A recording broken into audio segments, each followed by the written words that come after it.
Think you know the whole story? Turns out you were probably taught the half-truth. Welcome to Half-Truths. Imagine a foggy London street in the late 19th century. The gas lamps are flickering against the cobblestones, casting long, dancing shadows. You walk up the steps to 221B Baker Street and open the door. Inside, amidst a haze of tobacco smoke and the clutter of chemical vials, sits the world's greatest detective.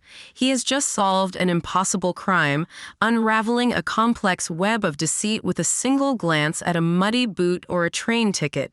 His loyal companion, Dr. Watson, stares at him, absolutely flabbergasted, and asks how on earth he deduced the truth. The detective leans back in his chair, brings his fingertips together in a steeple, smiles continuously, and says the four words that have defined his legacy for over a century. Elementary, my dear Watson. It is the quintessential moment of the Sherlock Holmes canon. It captures the arrogance, the brilliance, and the slightly condescending affection that defines their relationship. It is a line that has been parodied in cartoons, referenced in movies, and printed on millions of t-shirts. It is the verbal signature of the character. But here is the problem. It never happens. Throughout the 4 novels and 56 short stories written by Sir Arthur Conan Doyle, Sherlock Holmes never once says the phrase elementary, my dear Watson. Not a single time. He says the word elementary. He occasionally refers to his friend as my dear Watson, but the two never meet in that specific, iconic configuration in the original texts. This brings us to the uncomfortable question that lies at the heart of today's episode. If the most famous line in detective fiction is a fabrication, what else have we been getting wrong? Today, we are going to look at the phenomenon of the historical misquote. We are going to dig into the lines you would bet your life on, from Star Wars to the French Revolution, and discover that our collective memory is not a recording device. It is an editor. And as we will find out, the editor is often more interested in a good story than the strict truth. Welcome to Half-Truths. I am your host, and today we are investigating the things that were never said. Let's stick with Mr. Holmes for a moment, because his case is the perfect patient zero for understanding how a misquote becomes a fact. If Conan Doyle did not write the line, where did it come from? It wasn't a simple mistake. It was an evolution. In the 1893 story, The Adventure of the Crooked Man, there is a scene that gets us close. Watson asks Holmes how he knew a certain detail, and Holmes explains his deduction. Watson, seeing the logic, says, "I have the advantage of knowing your habits, my dear Watson," and mentions it is quite simple. Holmes replies simply, elementary. Just the one word. It is dismissive, sure, but it lacks that patronizing rhythm we all know and love. So, who put the rest of the words in his mouth? The answer lies in the transition from page to stage. While Conan Doyle created the character, it was an actor named William Gillette who crafted the icon. In 1899, Gillette wrote and starred in a stage play simply titled Sherlock Holmes. He needed the detective to sound snappier and more theatrical than he did in the dense prose of the Victorian novels. Gillette introduced the phrase, elementary, my dear fellow. It was close, but still not the exact line.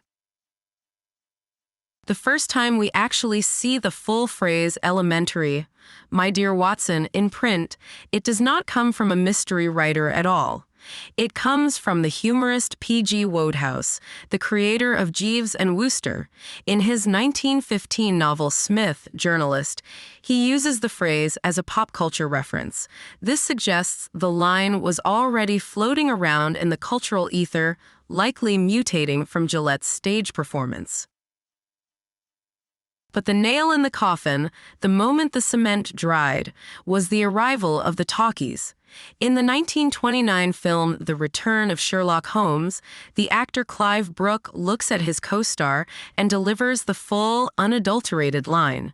It sounded so right, so perfectly in character, that the audience accepted it immediately. By the time Basil Rathbone took the role in the 1930s and 40s, the line was mandatory. This teaches us our first lesson about historical half-truths. We prefer the version of the quote that fits the caricature. The real Sherlock Holmes of the books is a strange, moody, socially awkward drug addict who can be quite rude, but the Holmes of our cultural imagination is a smooth, sophisticated genius. Elementary, my dear Watson, implies a suave control that fits the movie version better than the book version. We edited the script to match the character we wanted to see. Now, let's jump forward about 50 years to a galaxy far, far away. If there is one line that rivals Holmes in terms of pure recognizability, it is the devastating revelation in The Empire Strikes Back. You can probably hear the heavy breathing of Darth Vader right now. You can picture him standing on that gantry in Cloud City, hand extended toward a battered Luke Skywalker. If I asked you to quote the line, 9 out of 10 of you would deepen your voice and say, "Luke, I am your father." It is the moment every father recites to his son when they are playing with lightsabers in the backyard. It is the line printed on the merchandise. It is the cultural shorthand for a shocking reveal. But again, it is wrong. Darth Vader does not say, "Luke, I am your father." In the actual scene, Luke screams at Vader, accusing him of murdering his father, Anakin. He shouts, "He told me enough. He told me you killed him." Vader cuts him off. He says simply, "No, I am your father." It is a small difference, just one word. Luke versus no, does it really matter?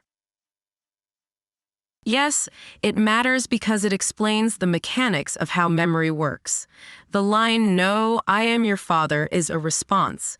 It is part of a dialogue. It relies on the previous sentence to make sense. If you were standing at a water cooler at work and you just said, "No, I am your father," to a colleague, they would look at you like you were insane. It lacks context. To turn a piece of dialogue into a cultural artifact, we have to make it portable. We have to package it so it can stand alone. By replacing "no" with "Luke," we provide the context within the quote itself. We are unconsciously rewriting the script to make it a better soundbite. We are doing the work of a suboeditor, tightening the copy so it can survive transmission from person to person without the need for the rest of the movie scene. The collective memory is efficient. It strips away the setup and modifies the punchline so it carries the entire weight of the story in 5 words. However, sometimes these edits are not just about efficiency. Sometimes they are about character assassination. This brings us to perhaps the most damaging misquote in history, a line that allegedly helped start a revolution and led a woman to the guillotine. The year is 1789. The place is France. The people are starving. The price of bread has skyrocketed, and the poor are rioting in the streets of Paris. As the story goes, the Queen of France, Marie Antoinette, is told that her subjects have no bread. She supposedly waves her hand dismissively, adjusts her powdered wig, and says, "Let them eat cake." It is the ultimate symbol of aristocratic cluelessness and cruelty. It paints Marie Antoinette as a woman so sheltered, so spoiled, and so dim-witted that she cannot even comprehend the concept of famine. But here is the record scratch. She never said it. In fact, historians are fairly certain that not only did she not say it, but she was acutely aware of the suffering of the poor and gave generously to famine relief efforts. So, where does the line come from? The phrase "let them eat cake," or in the original French, "ils mangent de la brioche," appears in the writings of the philosopher Jean-Jacques Rousseau. He mentions it in his book Confessions. In the book, he attributes the quote to a great princess.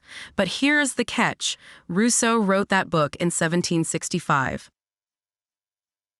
In 1765, Marie Antoinette was a 9-year-old girl living in Austria. She had not even met the future King of France, let alone married him. She was a child. So, how did this quote get attached to her? It was a political weapon. During the lead-up to the French Revolution, the anti-royalist press was churning out propaganda at an incredible rate. They needed a villain. They needed to portray the monarchy not just as a broken system, but as a collection of evil, out-of-touch individuals. They took an old, well-known urban legend about a generic princess, one that had been floating around for decades, and they pinned it on the Austrian queen. It worked because it confirmed what the people already suspected. They wanted to believe she was a monster, so they accepted the quote without question.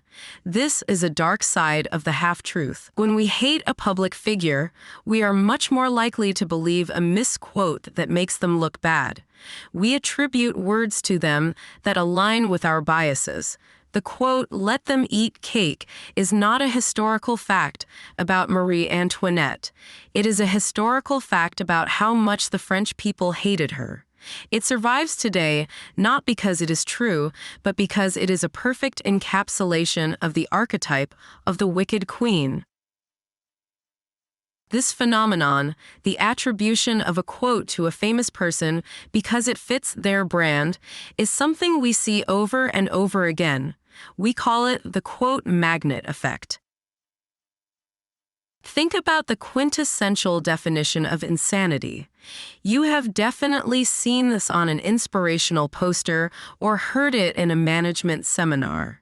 The definition of insanity is doing the same thing over and over again and expecting different results. Almost everyone attributes this to Albert Einstein. It sounds like something he would say, doesn't it? It feels mathematical, logical, and slightly weary of human stupidity. It fits our mental image of the wild-haired genius analyzing the human condition. But Einstein never said it. There is no record of it in his letters, his speeches, or his scientific papers.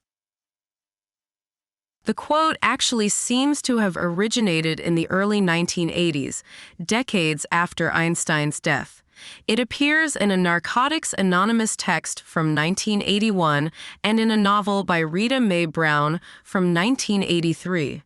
But Rita Mae Brown doesn't look as impressive on a poster as Albert Einstein. We crave authority. When we hear a profound or witty thought, we want it to come from a profound or witty source. We drift toward the giants. If a quote is cynical and funny, we attribute it to Mark Twain. If it is about never giving up, we give it to Winston Churchill. If it is about peace and civil rights, we hand it to Martin Luther King Jr. or Gandhi. This gravitational pull of fame distorts history. It flattens the landscape. Instead of thousands of witty writers and thinkers contributing to our culture, we end up with a Mount Rushmore of 4 or 5 people who supposedly said everything smart that has ever been thought. Let's look at one more famous example that proves how much we prefer a clean summary to a messy reality.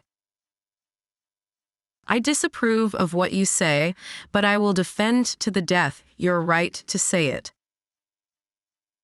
This is the holy grail of free speech advocacy.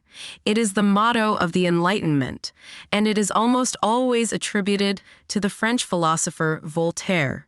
It perfectly captures his spirit. Voltaire was a man who spent his life fighting censorship and religious intolerance. But did he write those words? No. Those words were written by a British biographer named Evelyn Beatrice Hall. In 1906, she published a book titled The Friends of Voltaire. In the book, she was trying to summarize Voltaire's attitude toward a specific controversy. She wrote the phrase to describe his mindset. She was paraphrasing his philosophy, not quoting his speech. However, because she put the phrase in quotation marks in her book, readers assumed it was a direct translation of something Voltaire had said. It wasn't. It was a synthesis. But here is the thing, Evelyn Beatrice Hall did a better job of being Voltaire than Voltaire did. She distilled his entire life's work into a single, punchy, unforgettable sentence. If Voltaire had actually tried to express that sentiment, he probably would have written a 4-page essay filled with sarcasm and obscure references to French nobility. Hall gave us the bumper sticker version. And that, essentially, is why these misquotes persist. They are better than the truth. Real speech is messy. People stutter, they ramble. They use inside jokes that don't make sense to outsiders. They bury the lead. But history is a story we tell ourselves, and stories need to be readable. When we change "No, I am your father" to "Luke, I am your father," we are fixing the script for clarity. When we put the words "elementary, my dear Watson" into Holmes's mouth, we are condensing his personality into a trademark. When we attribute the definition of insanity to Einstein, we are giving a good idea the weight of authority. It needs to be taken seriously. These half-truths are not just errors, they are functional. They serve a purpose. They help us categorize the world. They give us heroes who are consistently heroic and villains who are consistently villainous. They turn the chaotic stream of history into a series of digestible memes. But there is a danger here too. When we accept the polished version of history, we lose the nuance. We lose the fact that Marie Antoinette was a scapegoat for a failing economy. We lose the fact that Sherlock Holmes was a flawed, difficult man, not just a quote machine. We lose the realization that brilliant insights can come from mystery novelists and recovery pamphlets, not just from Nobel Prize-winning physicists.